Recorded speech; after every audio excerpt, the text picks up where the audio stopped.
प्राचीन काल में लोग हिमालय के आसपास ही रहते थे।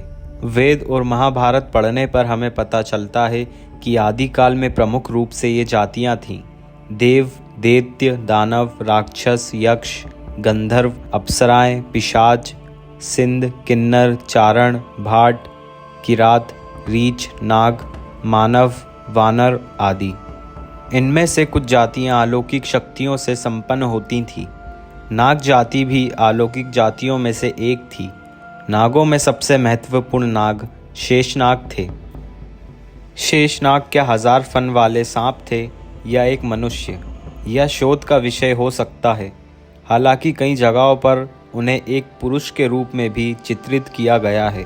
यह भी कहते हैं कि उनके मुख्यात 1000 भाई थे। यह भी कहते हैं कि वे अपने इच्छा से नाग का रूप धारण करने की क्षमता रखते थे। चलिए जानते हैं कैसे हुआ था शेषनाग का जन्म और अन्य नागों की उत्पत्ति।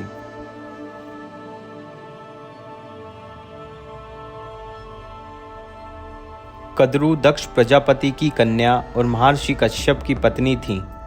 एक बार महर्षि कश्यप ने कहा, तुम्हारी जो इच्छा हो मांग लो। कद्रू ने कहा, महर्षि मैं 1000 पराक्रमी और शक्तिशाली पुत्रों की मां बनना चाहती हूँ।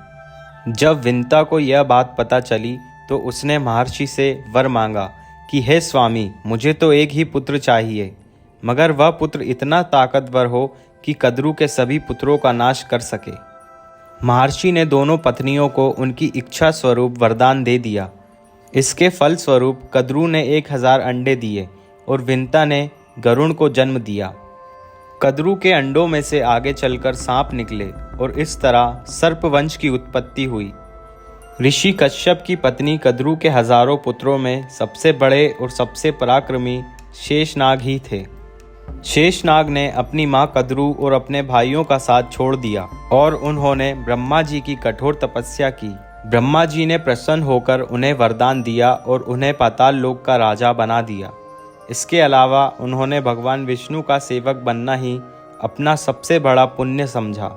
शेषनाग के पृथ्वी के नीचे जाते ही अर्थात जल लोक में जाते ही उनके स्थान पर उनके छोटे भाई वासुकी का राजतिलक कर दिया गया।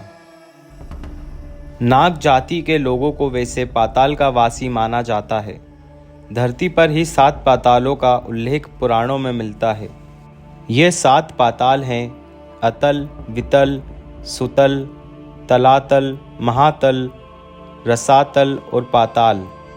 सुतल नामक पाताल में कश्यप की पत्नी कद्रू से उत्पन्न हुए अनेक सिरों वाले सर्पों का क्रोधवश नामक एक समुदाय रहता है। उनमें कहुक, तक्षक, कालिया और सुषेण आदि प्रधान नाग हैं। कद्रू जो प्रजापति दक्ष की कन्या है तथा कश्यप मुनि की पत्नी से ही संपूर्ण नाग जाति का जन्म हुआ है, इसलिए उन्हें नाग माता के नाम से जाना जाता है। मुझे उम्मीद है आपको वीडियो पसंद आई होगी।